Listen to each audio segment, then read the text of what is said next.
वाह बाबा, क्या लस्सी बनाई है आपने। आपकी तरह मटका लस्सी तो कोई भी नहीं बना सकता। बच्चे कह तो ठीक रहे हैं जी, ना जाने आप इतनी अच्छी मटका लस्सी कैसे बना लेते हैं। ये तो बस माँ के बिहारी की कृपा है। एक दिन देखना बाबा, हम भी बिल्कुल आपकी तरह मटका लस्सी बनाएंगे और एक बड़ा सा रेस्टोरेंट खोलेंगे। फिर आप उस रेस्टोरेंट को संभालना। फिर आपको रोज रोज ऐसे कड़ी धूप में मटका लस्सी बेचने के लिए नहीं जाना पड़ेगा। भगवान करे तुम्हारा हर सपना पूरा हो। अरे घर पर है कोई क्या? इस समय कौन है? आप बैठिए, मैं देखती हूँ। इतना कहकर मोहिनी घर के बाहर जाती है। जी, श्रीमान श्याम जी का घर यही है क्या? जी। ये लीजिए, उनके नाम से चिट्ठी आई है। पोस्टमैन मोहिनी को चिट्ठी देकर चला जाता है, जिसके बाद मोहिनी चिट्ठी लेकर श्याम के पास जाती है। किसकी चिट्ठी है जी? वो रामनगर वाली मौसी जी है ना, उनकी चिट्ठी है। उनकी तबीयत काफी ज्यादा खराब है, इसलिए हमें मिलने के लिए बुलाया है। फिर तो हमें फौरन ही निकल जाना चाहिए। बेटा, हम 2 दिन के लिए जा रहे हैं, तब तक तुम दोनों घर का अच्छे से ख्याल रखना। हम जल्द से जल्द लौटने की कोशिश करेंगे, ठीक है? ठीक है बाबा। श्याम मोहिनी जल्दी से सामान पैक करते हैं और बस पकड़कर रामनगर के लिए निकल जाते हैं। रास्ता पहाड़ी इलाके से होकर जा रहा था।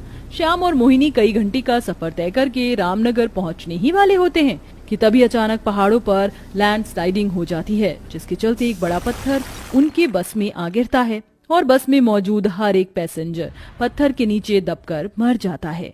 और देखते ही देखते पंक्ति और तारा दोनों बहनें अनाथ हो जाती हैं। दीदी, माँ बाबा हमें क्यों छोड़कर चले गए? क्यों भगवान ने हमारे माँ बाप को हमसे दूर कर दिया?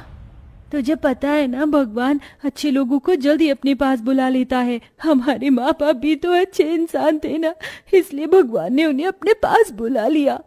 दोनों बहनें एक दूसरे को लिपट कर रो रही थी कि तभी वहां पर उनका मकान मालिक भजनलाल आता है। अगर तुम दोनों बहनों का रोना धोना हो गया हो तो मेरे घर का किराया निकालो। भजनलाल जी, आप क्या कह रहे हैं? आप तो जानते हैं कि हमारे माँ बाप इस दुनिया में नहीं रहे। हम किराया कैसे देंगे? भगवान के लिए हम पर रहम कीजिए। ठीक है, 1 महीने की मोहलत दे रहा हूँ। अगर 1 महीने के अंदर मेरा किराया नहीं दिया तो खुद ही मकान खाली कर देना। इतना कहकर भजनलाल वहां से चला जाता है। दीदी, अब हम लोग कहाँ से पैसे लेकर आएंगे? अब हम वही करेंगे जो हमारे बाबा करते थे। मैंने बाबा को कई बार मटका लस्सी बनाते हुए देखा था। अब हम भी उनकी तरह मटका लस्सी बनाएंगे और बेचेंगे।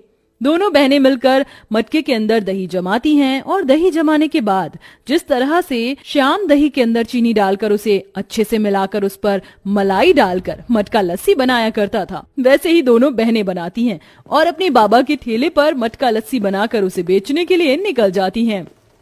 मटका लस्सी ले लो, ठंडी ठंडी मीठी मीठी मटका लस्सी ले लो।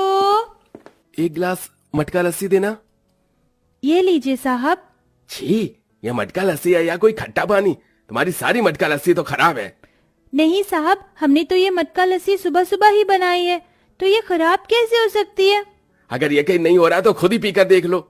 दोनों बहनें जैसे ही मटका लस्सी पीती हैं तो फौरन उसे थूक देती हैं। गर्मी की वजह से सारी मटका लस्सी खराब होकर खट्टी हो चुकी थी, जिसके चलते अब दोनों बहनें फिर से मटका लस्सी के लिए दही जमाती हैं, लेकिन गर्मी के चलते बार बार दही फट जाता है। ये क्या दीदी, आज फिर ये दही फट गया? ये दही जम क्यों नहीं रहा है?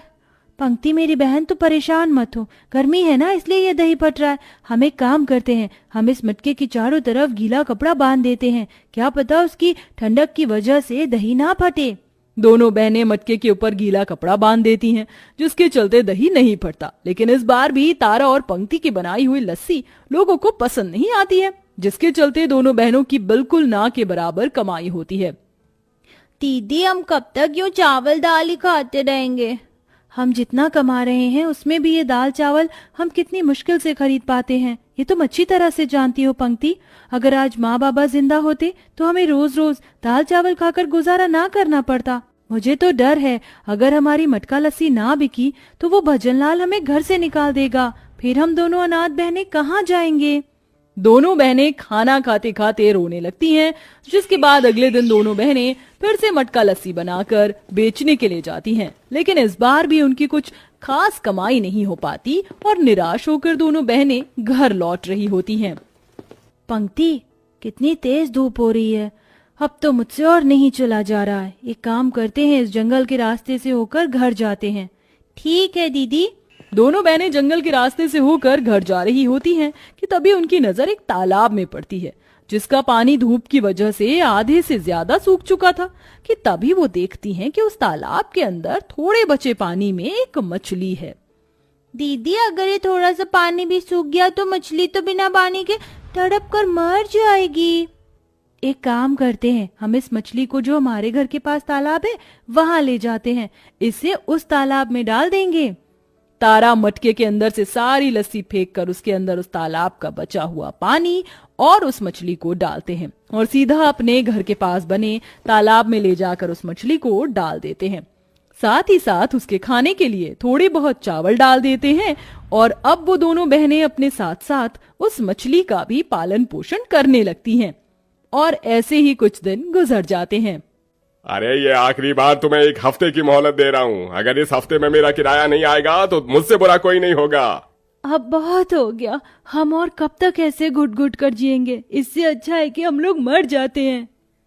दोनों बहनें जिंदगी से हार चुकी थीं, इसलिए वो दोनों अपने घर के पास वाले तालाब के पास जाती हैं और उसके अंदर कूदकर जान देने की कोशिश करती हैं कि तभी उनके सामने वही मछली आ जाती है और देखते ही देखते वो छोटी सी मछली एक जलपरी का रूप ले लेती है।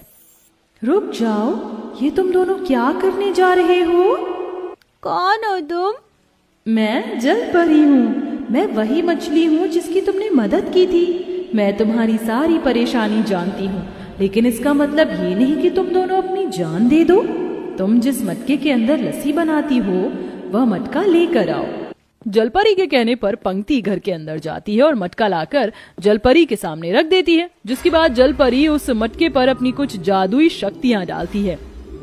अब ये मटका कोई साधारण मटका नहीं बल्कि जादुई मटका बन चुका है और अब ये जादुई मटका ही तुम्हारी किस्मत बदलेगा। इतना कहकर जलपरी वहां से गायब हो जाती है। दोनों बहनें मटके को घर ले आती हैं और फिर से एक बार और दही जमाकर बिल्कुल अपने बाबा की तरह लस्सी बनाकर बेचने के लिए जाती हैं।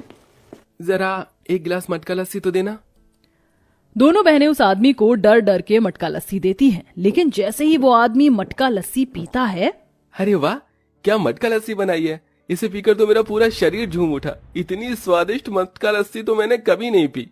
एक काम करिए, 2 गिलास मटका लस्सी मेरे लिए पैक भी करवा दीजिए। पहली बार किसी कस्टमर के मुंह से अपनी मटका लस्सी की तारीफ सुन दोनों बहनें बहुत ज्यादा खुश होती हैं, जिसके बाद अब जो भी दोनों बहनों की मटका लस्सी पीता उसकी तारीफ करते रुकता नहीं। दीदी, हमें सुबह से शाम हो गई और ये मटका लस्सी तो खत्म होने का नाम ही नहीं ले रही है। इसका मतलब ये सच में जादुई मटका बन चुका है और इसके जादू की वजह से लस्सी नहीं खत्म हो रही है। शायद इस जादुई मटके की वजह से ही सभी को ये लस्सी इतनी पसंद आ रही है। दोनों बहनें जादुई मटके के बारे में सोच सोच कर बहुत खुश होती हैं। अरे भाई, कितनी बकवास मटका लस्सी बनाता है वो लस्सी वाला। सारा मूड ही खराब हो गया। अरे जहाँ से मैं मटका लस्सी पीता हूँ, अगर वहां से तुमने एक बार मटका लस्सी पी ली ना तो मटका लस्सी के फैन हो जाओगे। अब दोनों बहनें जादुई मटका लस्सी बेचकर इतने पैसे कमा लेती हैं कि अब वो आसानी से अपना घर का किराया दे देती हैं। ये लीजिए, अब तो आप हमें घर से नहीं निकालेंगे ना? अरे नहीं नहीं, बस तुम दोनों बहनें किराया समय पर देना। दोनों अनाथ बहनों के हाथ की जादुई मटका लस्सी पीने के लिए अब आस पास वाले ही नहीं बल्कि दूर दूर से लोग आया करते थे। एक्सक्यूज मी, क्या आप ही वो दोनों बहनें हैं जो मटका लस्सी बनाती हैं? जी हाँ, लेकिन आप कौन? हमने आपको पहचाना नहीं। हाँ, मेरा नाम उमेश है और मैं शहर के सबसे बड़े 5 स्टार होटल का मालिक हूँ। मेरे होटल में हर तरह की खाने पीने की चीजें हैं, लेकिन आपकी जैसी बनाई हुई मटका लस्सी नहीं है। अगर आप दोनों बहनें मेरे होटल के लिए मटका लस्सी बनाएंगी तो मैं आपको पर मंथ 1 लाख रुपए दूंगा। 1 लाख? इतनी बड़ी रकम सुन दोनों बहनें इसके लिए मना नहीं कर पाती, जिसके बाद दोनों बहनों के हाथ की मटका लस्सी सभी कस्टमर को पसंद आती है और कुछ महीनों में दोनों बहनें जादुई मटका लस्सी की वजह से इतना पैसा कमा लेती हैं जिसमें वो अब खुद के सपनों का रेस्टोरेंट खोल लेती हैं और जादुई मटका लस्सी की मदद से हर गरीब और बेसहारा लोगों की भी मदद करती हैं और एक अच्छा जीवन जीती हैं।